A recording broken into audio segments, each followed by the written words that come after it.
Uma boa tarde a todos. Que a paz do Cristo esteja conosco nessa tarde. E falar sobre esse tema que se encontra no Evangelho segundo o Espiritismo, a aliança da ciência com a religião. Representa realmente um aspecto muito importante dentro de toda a doutrina espírita. Se nós formos voltar ao tempo quando Kardec fez justamente a codificação desse monumento que é essa doutrina, vamos relembrar um pouco todo esse trabalho de Kardec para que a gente possa entender o que significa esse braço da religião, o que significa o braço justamente da ciência e da filosofia.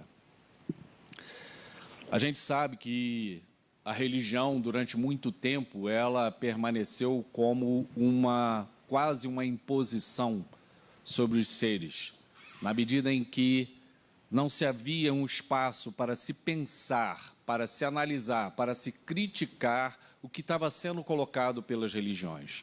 E aqui eu não falo de uma única religião. E dessa maneira, o ser humano vivia um momento em que o que era dito tinha que ser aceito daquela forma. Se é céu, se é inferno, se existe pecado, se existe punição, existe punição. E nada disso colocava o ser humano para pensar sobre a própria vida dele, no sentido de que, deixa eu pensar sobre as minhas atitudes, deixa eu raciocinar sobre o que eu tenho sentido no meu dia a dia.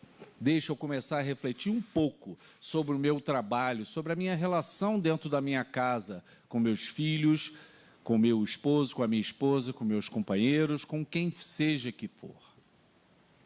E não havia um espaço em relação para esse tipo de pensamento, ou seja, você aceita e acabou. É justamente o que Kardec nos falava sempre sobre a fé cega.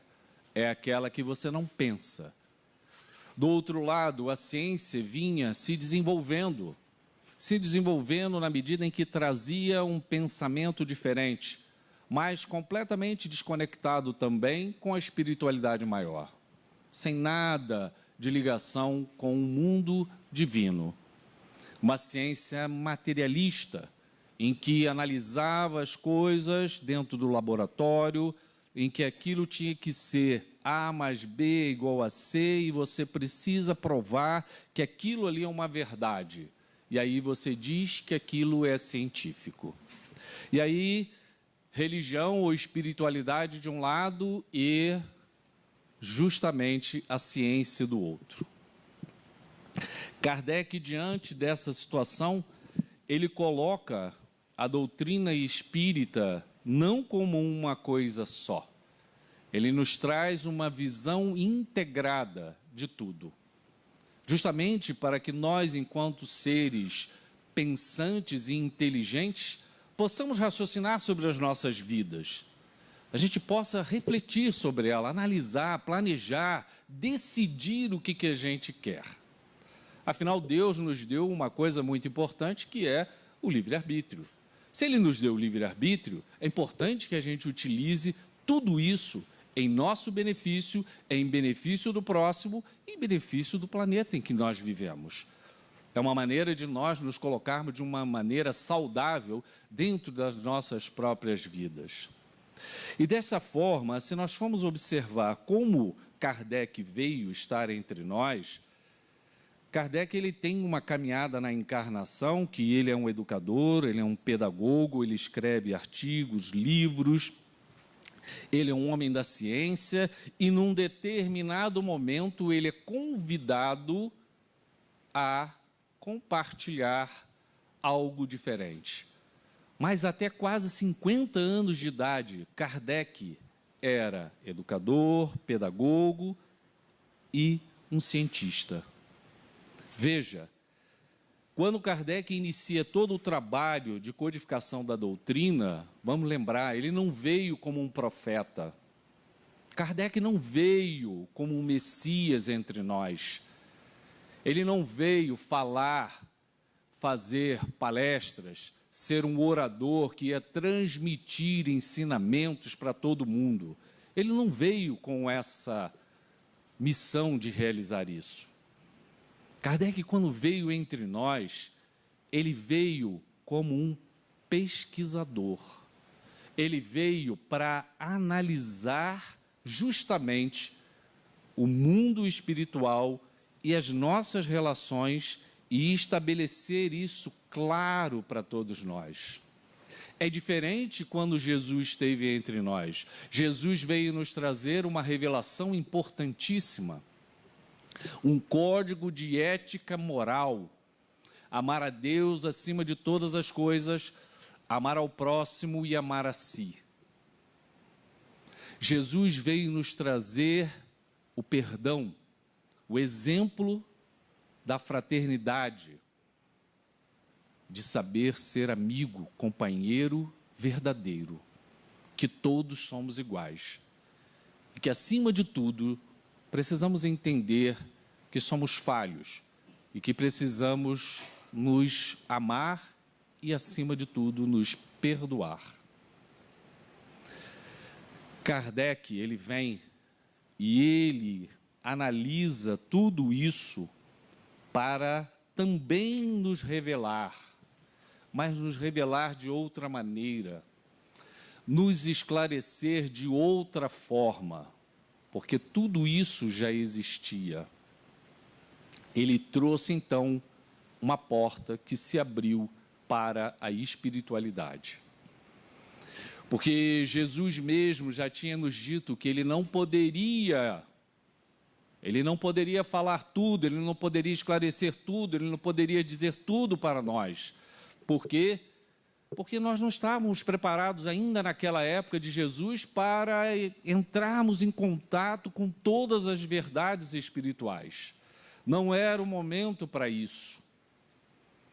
E aí precisou Kardec vir para fazer com a terceira revelação essa codificação. Veja, e aí nós começamos a entender a importância de se unir isso tudo. A ciência, a doutrina espírita, e aí Kardec faz novas e importantes revelações enquanto ele estava entre nós, que na verdade o entendimento da doutrina espírita não é como uma religião que a gente vê. A doutrina espírita, ela não tem rituais, ela não tem imagens, ela não tem amuletos, ela não tem promessas, ela não tem punições. Nós não temos isso dentro da doutrina espírita. As pessoas entram aqui e saem a qualquer momento. Ninguém questiona a pessoa que vem a uma casa espírita sobre nada. É livre o acesso e a saída das pessoas. Por quê? Porque se entende que cada um tem um livre-arbítrio. Mas, ao mesmo tempo que ela dá esta liberdade, ela também nos traz a responsabilidade. Aí vem um ponto muito delicado. A responsabilidade significa que, à medida que nós vamos entendendo o funcionamento doutrinário, e o entendimento do funcionamento doutrinário passa pelo entendimento das leis divinas. É neste momento que a doutrina se vê diferente. No momento em que nós precisamos entender as leis divinas para nos posicionarmos no caminho. E aí a responsabilidade, ela é muito grande. A nossa responsabilidade é muito grande, porque aí entra uma coisa chamada de lei de causa e efeito. Como Paulo nos disse, tudo me é lícito, mas nem tudo me convém. Eu posso sair daqui agora e fazer uma série de coisas absurdas. Posso. Eu posso sair como hoje a gente vê no mundo, as pessoas saindo, agredindo os outros, violentando os outros. Mas será que isso aí é uma coisa que convém, uma coisa que está correta? O apóstolo Paulo já nos falou sobre isso. Tudo me é lícito, mas nem tudo me convém. Então a doutrina espírita, ela nos chama a atenção e a responsabilidade sobre as leis divinas. É o ponto crucial. E que Kardec toca esse ponto. Ele revela isso, nos traz a consciência para dizer, olha, a fé ela é raciocinada. Acredite, mas você tem que saber que tudo que você construir de bom ou de ruim hoje tem uma repercussão no seu futuro, no seu presente, no seu futuro próximo ou no seu futuro mais adiante. Tudo tem uma repercussão. E desta maneira é que a gente vê a importância de nós estarmos ligados a Deus. É nesse instante que a gente vê a importância disso.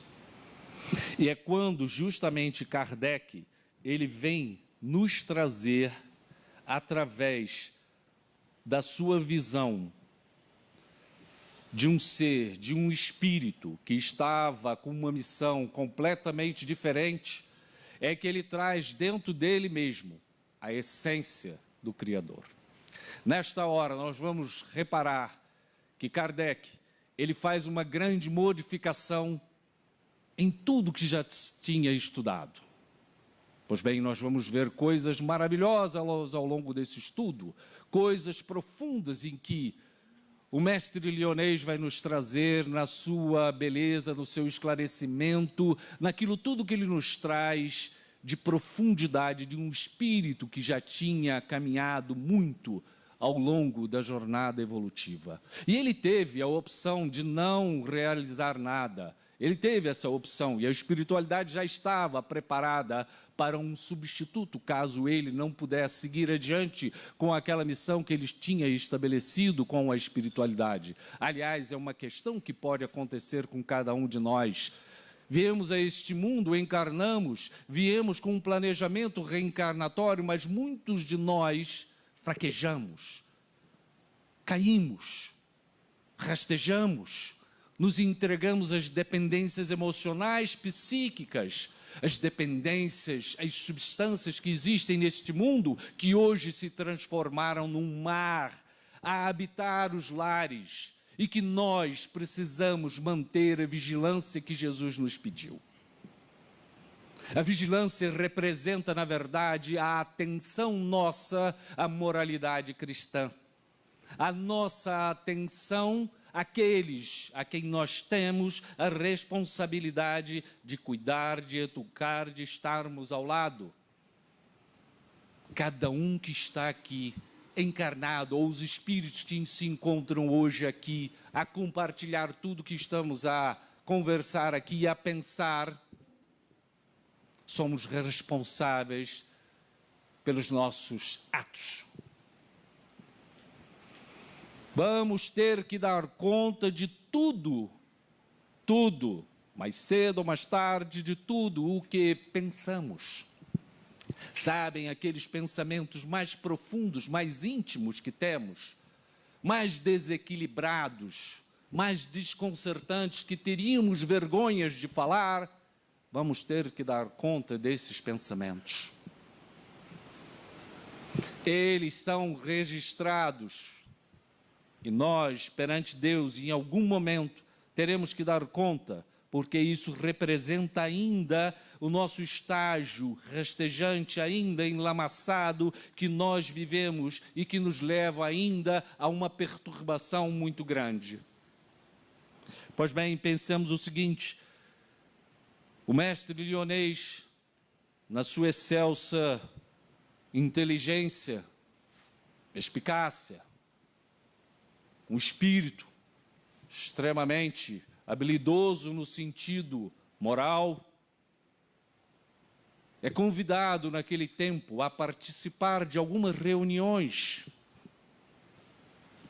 em que vocês já ouviram, já estudaram, que se estuda, são as mesas falantes, mesas girantes, o toque-toque, as batidas, é a cestinha, é o lápis, é o movimento. O que era aquilo? Kardec vai, mas ele vai assistir aquilo tudo com aquela visão de quem quer saber a realidade. Ele não quer simplesmente ser envolvido por ninguém. Ele tem um raciocínio, ele tem uma inteligência para justamente verificar se aquilo dali é algo que está correto, do lado do bem, ou se é algo apenas para diversão, uma mistificação. E ele vai, porque ele já tinha sido intuído da importância de todo o trabalho dele. Lá chegando ao acesso desses arquivos no mundo espiritual, nós conseguimos voltar a essa história, e o mestre Lyonês, então, ele nos traz a beleza da observação, o olhar profundo do mestre, utilizando a perspicácia, sem uma preconcepção de nada, mas observando naquele momento a mesa, as cadeiras, o movimento, o barulho, e ele então acha curioso tudo aquilo, para ele um tanto estranho, mas ele fica com uma dúvida sobre aquilo, e ele segue adiante na observação. Kardec, ele fazia uma sequência, era observação, era comparação, e ele analisava as coisas. Veja, é uma metodologia científica que ele utilizava na mente, no raciocínio. Observa, depois você compara aquilo com algo, depois você vai e você analisa se aquilo aí tem ou não alguma importância. E ao observar, ele vê que aquilo dali, na verdade, tinha uma causa desconhecida. Hoje podemos dizer, é um mundo espiritual, são os espíritos que estão ali a mexer, a modificar, a bater, a escrever. Sim, hoje já sabemos, mas quem levantou esse pano diante de nós para que a gente pudesse ser esclarecido? Foi ele. Não levou aquilo de uma forma, de uma chacota, não. Ele levou aquilo com seriedade. E daquela maneira, o que fizeste ele? Então ele foi. Olhou, diz que tem uma causa desconhecida. Mas veja, a experimentação dele se seguiu, porque ele ia às reuniões, ele observava, ele fazia as perguntas. Aí ele entendeu que havia ali uma inteligência por trás daquelas comunicações, e uma inteligência e uma vontade. Olha bem, ele estava analisando o que estava acontecendo ali como algo novo. A ciência dizia que aquilo ali não existia, mas ele estava observando algo que existia. E aí, diante daquele fato, vai se avançando a observação dele, e aparecem, então, os intermediários da comunicação. Quem são os intermediários da comunicação? Os médiuns, cujo nome foi justamente dado por Allan Kardec. Médiuns que já existem há séculos, há milhares de anos. As comunicações já estão estabelecidas no universo há muito tempo. Já se comunicam. Planetas com planetas, seres com seres, isso já acontece constantemente, isso não é novidade. Era novidade naquele momento para muitos, porque acreditavam no sobrenatural, no místico, no sobrenatural. Mas não, Kardec não queria acreditar no sobrenatural, no místico. Algo havia ali para ser entendido, e deveria haver uma causa que tinha uma explicação. Então, repara, aqui nós temos o fato, a consequência, e aí Kardec buscava a causa. Olha a metodologia que o professor utilizou. E diante desse raciocínio, ele ia analisando, ia levando as perguntas aos médiuns, e ele ia procurando entender de uma maneira correta, honesta, sincera, verdadeira, com perguntas inteligentes, a resposta daqueles espíritos. E aí ele repara e ele percebe que tem coisas muito importantes naquela verificação. Comunicação inteligente, com vontade. 2, que existem personalidades ali diferentes. Ele não estava falando só com um uma personalidade. Ele começa a observar que existem várias personalidades ali a atuar naquele momento. Muitas, com vontades diferentes, níveis culturais diferentes e, acima de tudo, a moral. Kardec começa a observar que os espíritos pertencem a categorias diferentes. Não são todos iguais, não são, de maneira nenhuma. São diferentes uns dos outros. Existe uma diferença moral e ele vai anotando toda essa percepção que ele tem. E mais ainda, Kardec ele vai além, numa análise profunda que ele faz, que depois se viu como é importante isso dentro dessa universalidade que ele fez, que foi uma coisa chamada de concordância. Sabe o que representou isso? Para Kardec não importava se você dizia, não, eu sou um médium maravilhoso, eu vejo, eu escuto. Kardec realmente verificava que aquele médium era aquilo, era um médium realmente que tinha uma faculdade mediúnica extremamente ostensiva, forte, potente. Mas o que adiantava apenas um médium, 2, 3 ou 4 de uma localidade trazerem informações para ele? Não era suficiente para o método dele. O método científico precisa ser imparcial. E aí ele vai e envia todas as perguntas que ele precisava para então escrever o Livro dos Espíritos para várias localidades, vários pontos do mundo, vários centros espíritas, vários médiuns, para que respondam a mesma pergunta, sem saberem, sem estarem em comunicação uns com os outros. Hoje, com a comunicação que se tem de internet, de digital e tudo mais, é fácil você saber uma pergunta do outro, que é só você se comunicar em segundos, você já sabe disso. Mas naquele tempo, século XIX, não, de maneira nenhuma se sabia disso. Então, quando a carta chegava numa determinada região e na outra, não havia comunicação. E aí as respostas vinham e ele analisava. É óbvio que a resposta vinha de espíritos diferentes, como existem pessoas diferentes a darem respostas sobre a mesma coisa, mas havia uma concordância no conteúdo da resposta. E nessa concordância do conteúdo da resposta é que então Kardec analisava aquilo, separava e colocava como uma resposta dada pelo mundo espiritual.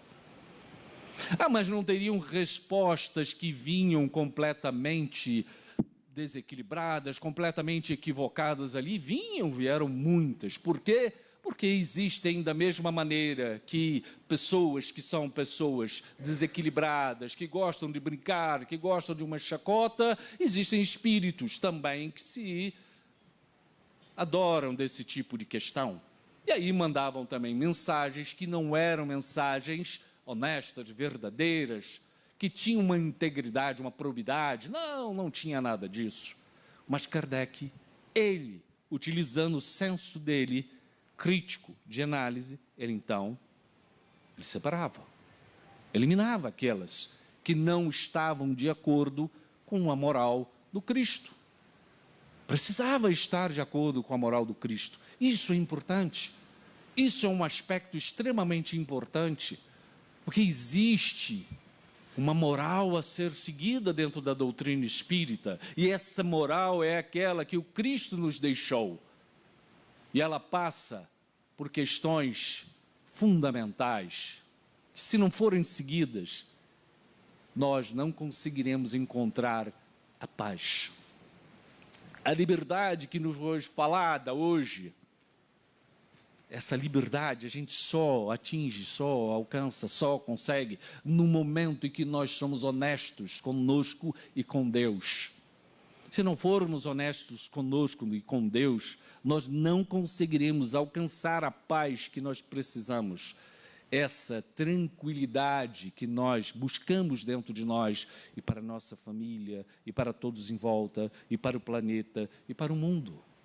Viveremos, sim, tumultuados, em trevas, em sombras e em sofrimentos muito grandes. E é por isso que justamente a mediunidade, ela precisa ser exercida com o coração voltado a Deus. Mediunidade não é comércio. Não se ganha com mediunidade. Não podemos nos envaidecer na mediunidade. Nos perdemos no caminho quando nós deixamos a vaidade, a arrogância, a prepotência tomar conta. Não somos nada. Quem somos aqui? Estamos de passagem. Ocupamos esses corpos, bonitos ou feios, saudáveis ou doentes, ricos ou pobres, não importa. Mas ocupamos esses corpos temporariamente. Se não tivermos a noção e a clareza disso dentro dos nossos corações e das nossas mentes, vamos nos perder no caminho, acreditando que uma beleza, um dinheiro ou alguma facilidade material vai me colocar à frente ou acima ou em qualquer outro local diferente do meu irmão. Não existe isso. Não existe nada disso. Esse mundo é um mundo temporário, é um mundo transitório, que nos oferta a beleza do aprendizado, da correção. Por isso, a doutrina espírita não é, não pode, nem nunca será algo proibitivo, nem punitivo. Doutrina espírita não proíbe nada, não pune nada. Tem princípios, tem pilares, que se forem seguidos, nos trazem o despertar da consciência. E aí o despertar da consciência nos traz o compromisso conosco e com o próximo de sermos corretos. Não precisa de ninguém estar tomando conta das nossas atitudes, nós mesmos nos corrigimos. Por isso, temos o livre-arbítrio para fazermos as correções necessárias, mas vamos ter que dar conta de tudo o que construirmos, ou desconstruirmos, ou piorarmos. É triste ver a humanidade caminhar pelo lado que está caminhando. É muito triste. Sabemos que é uma fase, mas é triste ver a humanidade se deixar levar pelo que se vê hoje em dia. O farrapo que se transformou o espírito que habita os corpos que estamos aqui. É o farrapo espiritual, emocional, o ser se deixando levar para a forma mais absurda da existência, perdendo a coisa mais bela, mais profunda que Deus forneceu, que é o amor. O amor foi o que o Cristo nos ensinou e nos deixou até o fim, sem guardar rancor, sem guardar nada no coração. Mas aí, o desvio está tão grande disso.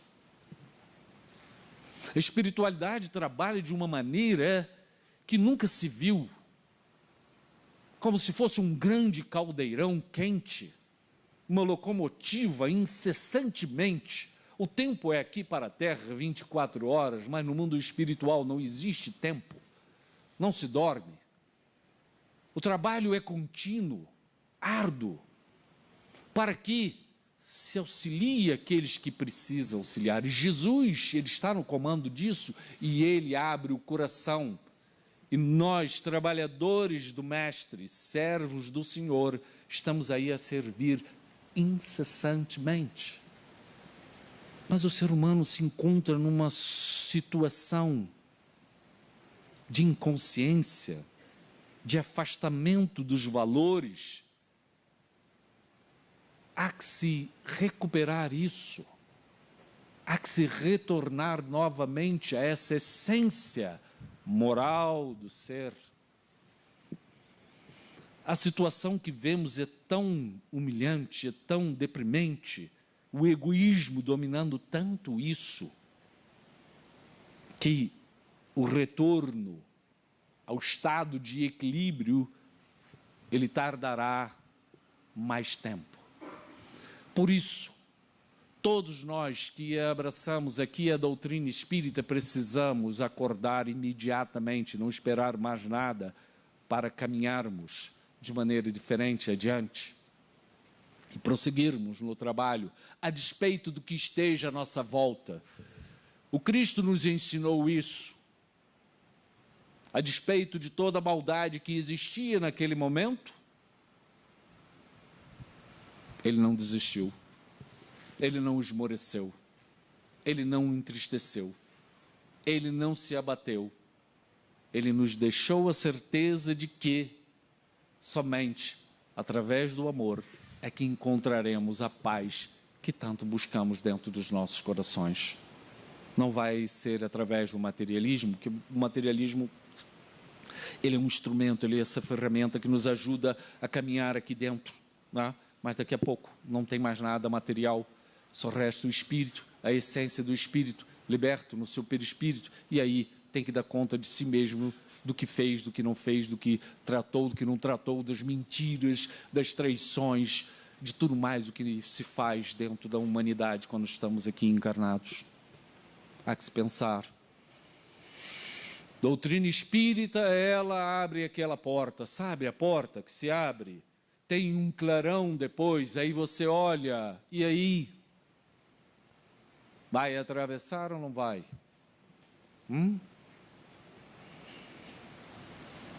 É a porta estreita. Vais atravessar ou não vais? Sabe qual é o problema da porta estreita? Nós temos que abrir mão de muita coisa.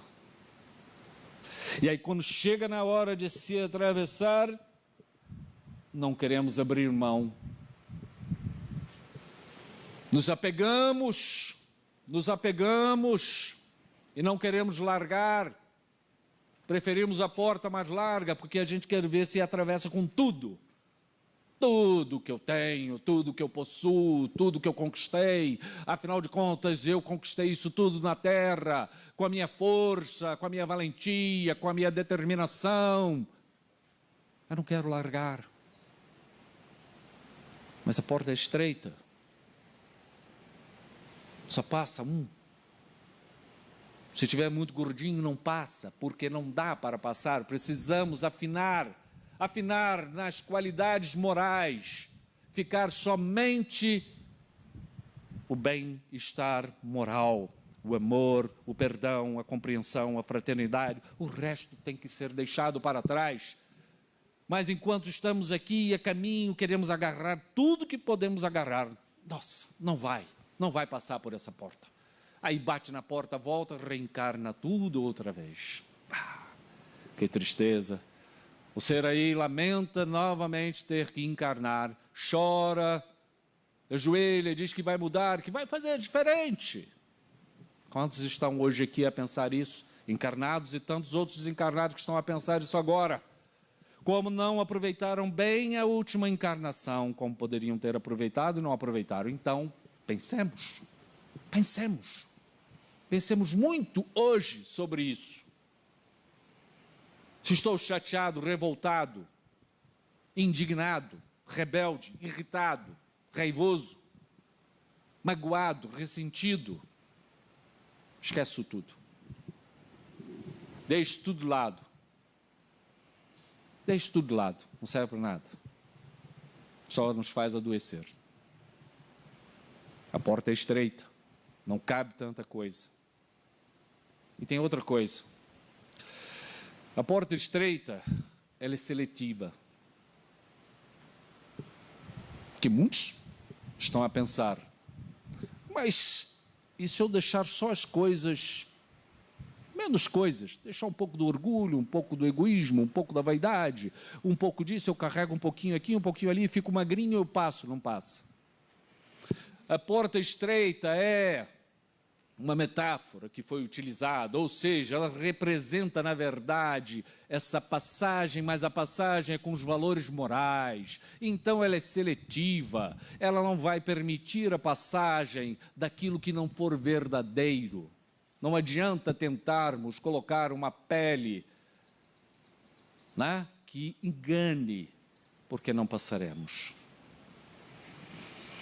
Vamos trabalhar, espíritas, para que possamos nos melhorar. Vamos trabalhar, espíritas, porque causa e efeito,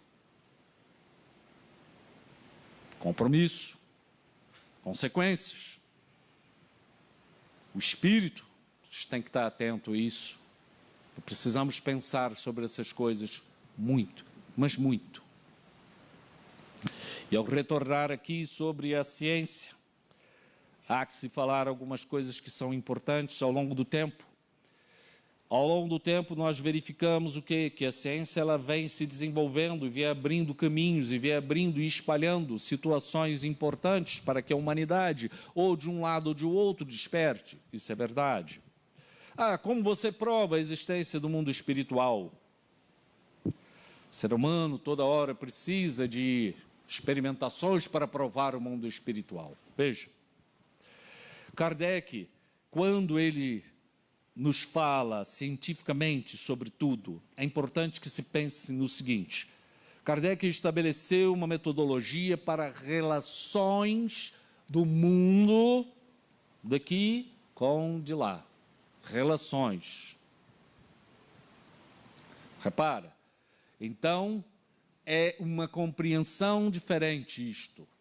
Nós estamos a estudar a relação do mundo dos encarnados e a relação do mundo e da dimensão espiritual.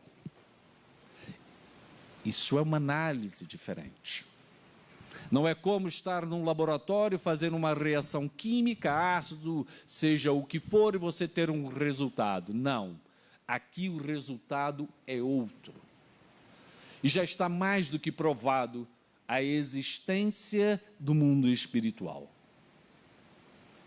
Está mais do que provado que este mundo foi criado por uma inteligência suprema. Quem vai me dizer como um oceano que nós temos, com o mundo que existe dentro do oceano, foi criado por um ser que não tem uma inteligência como Deus? Não tem como. Um oceano, uma floresta, a beleza que existe naquilo, como? Como você vai dizer que não foi criado por uma inteligência suprema? Nós somos seres inteligentes, mas existe uma inteligência suprema, Deus. Ele criou tudo. E é só olhar a beleza que tem. O caos não, porque nós é que criamos o caos, a destruição, as guerras e tudo mais, as matanças, somos nós é que fazemos isso. Deus não faz. Deus nos estimula ao amor, à compreensão, à construção, à saúde, a tudo positivo, Deus nos estimula a isso. A destruição, o caos, eles fazem parte da natureza humana no sentido ruim, imperfeito, a falha que nós apresentamos nesse momento e que precisamos corrigir. Aí está o ponto, que precisa ser tocado, precisa ser melhorado. Bom, mas aí ao longo que nós verificamos com a ciência, vamos observando que aí Deus vai dando autorização para que a ciência vá estudando um pouquinho mais sobre a existência disso, a existência daquilo e mais alguma coisa ou outra. Pois bem, aí, por informações, no ano passado, foi feito um estudo genético aqui, neste país, no Brasil, foi feito um estudo genético com 3 universidades. E essas 3 universidades estudaram a genética dos médiuns. Se existe alguma diferença. Isso é um avanço. Sabe qual é o avanço? É pelo menos você pensar sobre isso. Vai se encontrar alguma coisa? Pouco valor isso tem. Mas a ciência estuda essas coisas. Ela vai adiante, mas se abrir um espaço justamente para se pensar, para se raciocinar sobre isso. E se descobriu nesse estudo que existem nos médiuns genes diferentes. Não foram muitos médiuns, mas aqueles que foram selecionados pelas universidades. e foi estudado em São Paulo. E aí se verificou que um percentual desses médiuns tem uma quantidade grande de um determinado gene. Isso não quer dizer nem prova para a ciência que existe um mundo espiritual, mas prova que existe alguma modificação nos corpos. É óbvio que existe. Existe uma modificação. Para que um médium venha com uma mediunidade ostensiva, existe uma alteração na sua estrutura molecular, consequentemente, nos seus genes. Existe. Para quê? Para que justamente ele possa atuar daquela maneira o quê? Mais ostensiva. E muitos de vocês devem estar pensando, então o médium que é mais ostensivo, que tem essa faculdade mais aflorada, mais presente, ele é melhor do que as outras pessoas, né? Ele deve ser um ser mais evoluído, um ser mais superior, afinal ele cura. Ele cura. Não. Faculdade mediúnica não tem a ver com moralidade. Aí um outro aspecto. Deus fornece muitas vezes uma faculdade mediúnica mais ampliada, mais intensa, para justamente auxiliar o médium a melhorar-se. É isso. Isso precisa ser dito para que se evite a vaidade do médium. Aquilo não é nenhum dom. Não se torna um médium um ser superior só por conta da sua ostensividade, de maneira nenhuma. Mas a ciência avança, e aí tem estudos que nos parecem extremamente importantes. Veja, o estudo da pineal é fundamental isso para o entendimento da ciência, pois isso ampliou uma série de raciocínios. A pineal é essa pequena glândula que existe aqui no centro do cérebro. E já se conhece isso desde muito tempo. Desde muito tempo já se conhece a pineal e o seu valor. Mas a ciência faz as imagens e verifica que aquela glândula tem dentro dela uma substância, que é um cristal, chamado apatita. Apatita.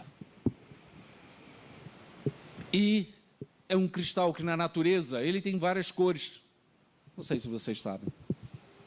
No cérebro ele é transparente, mas ele tem várias cores. Inclusive, esse termo apatita vem do latim e significa enganar.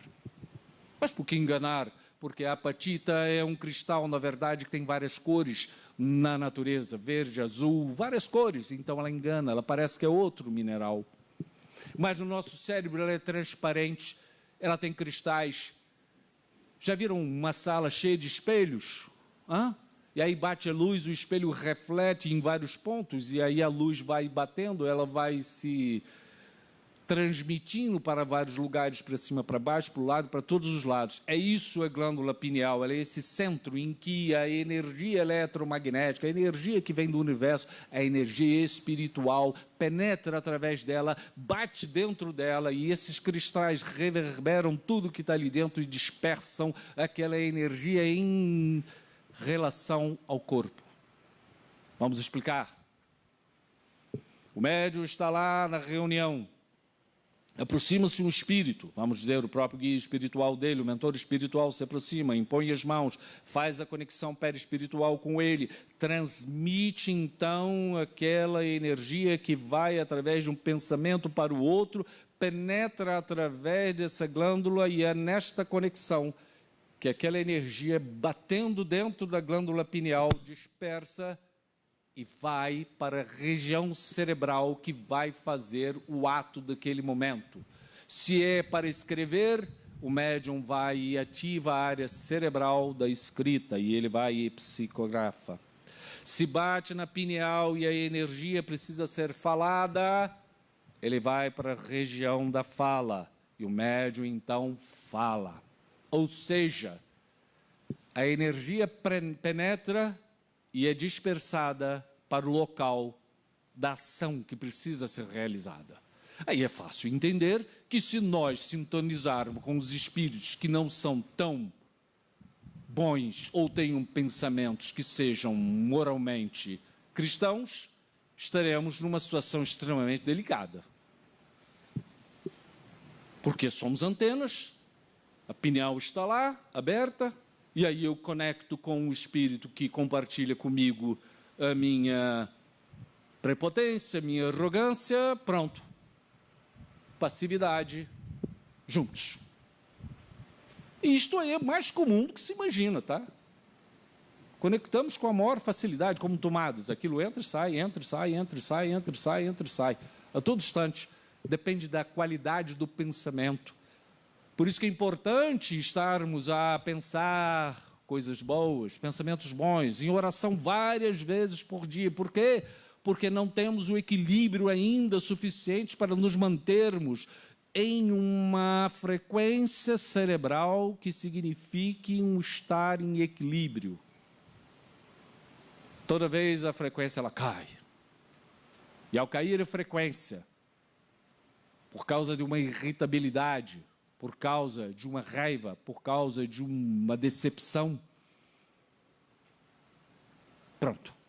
A conexão se estabelece com outro espírito.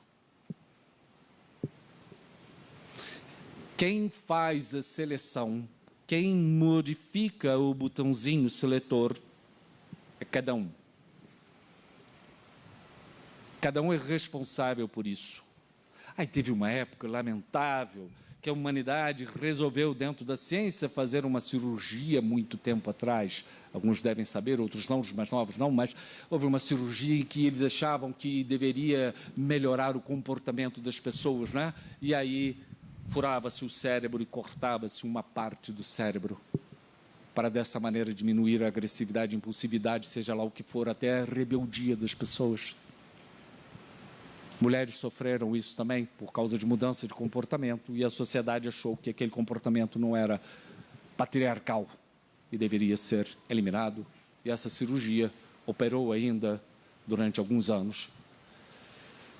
E a epuração da espiritualidade, isso foi desviado do caminho, porque foi um caminho extremamente doloroso que a humanidade optou, mas em conexão, vejam, em conexão naquele momento, aqueles cientistas, aqueles médicos lá fizeram uma conexão justamente com a área cerebral deles, com espíritos que não eram suficientemente adequados para o tratamento.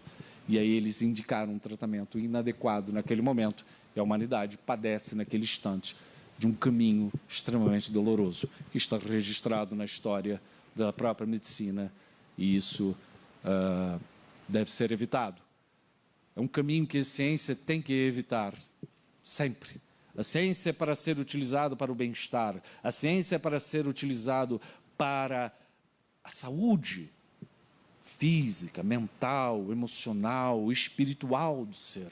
Quando qualquer coisa que nós fazemos neste mundo não caminha para uma saúde física, espiritual, mental do ser, algo não está correto. Precisamos pensar sobre aquilo, precisamos interferir naquilo, precisamos redirecionar isso. A ciência também existe o aspecto material da ciência, como existe o aspecto espiritual da ciência. Nós temos os dois lados. Quando essas duas partes elas se unem em benefício da evolução, o ser então ele consegue a progressão. Falar então sobre essa aliança ciência e religião, poderíamos falar na aliança entre ciência e a nossa espiritualidade. Porque na verdade nós somos seres espirituais.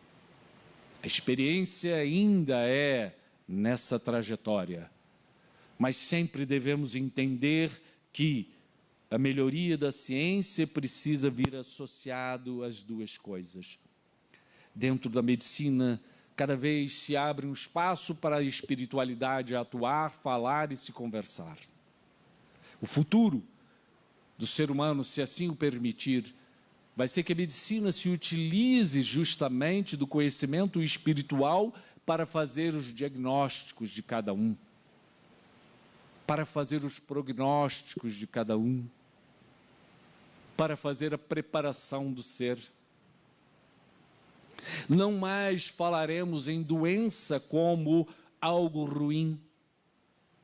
Falaremos na doença como o remédio pelo qual viemos, estamos aqui para nos tratar. A medicina falará da doença como uma forma de tratamento em que nós precisamos estimular a resignação, a renúncia, o agradecimento a Deus por aquilo. Quantos agradecem uma doença? Quantos?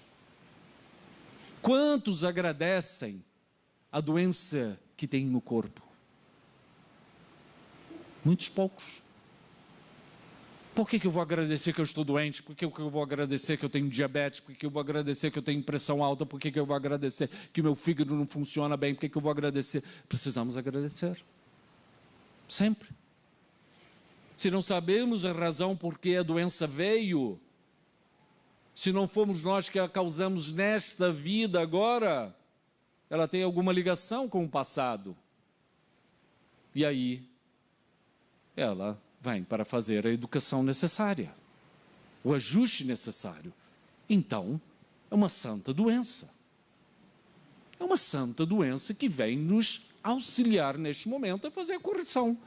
Ah, mas eu não sei por que eu passo isso. Se tu não sabes, reza. Reza. Para que saber? É questão de nós elevarmos o pensamento a Deus e dizer: Pai, desconheço porque estou doente. Não sei. Não sei.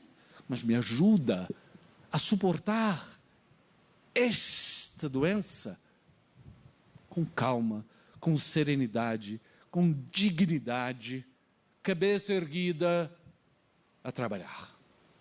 Aí sim, vamos aproveitar a encarnação com a doença, com a limitação, com a feiura, seja o que for que nós consideremos que não está bom em nós. Porque o ser humano, quando encarna, acha que o corpo tem que ser uma beleza. Ninguém, raros, tem isso. Viemos com um monte de problemas, aqui, ali, acolá, e seguimos adiante. É essa compreensão que precisa se ter. Não sabemos a razão, não nos revoltemos. Deus, Pai, obrigado por tudo que Tu me destes. Obrigado, Senhor, pelo que sou. E aquilo que eu não compreendo, que possa eu aceitar, sem me revoltar, porque ainda sou pequenino a compreender a imensidão de tudo que queres me trazer por amor. Sejamos gratos ao Pai por tudo aquilo que Ele nos oferta a cada dia, por mais que não saibamos o que significa aquilo para nós, mas com certeza um sentido maior tem. Só não vamos agravar mais aquilo que nós recebemos, porque muito frequentemente assistimos a todos agravarem o que não precisava ser agravado. Que a paz do Senhor esteja em todos os corações, nos traga luz e nos traga sempre o equilíbrio com o Criador.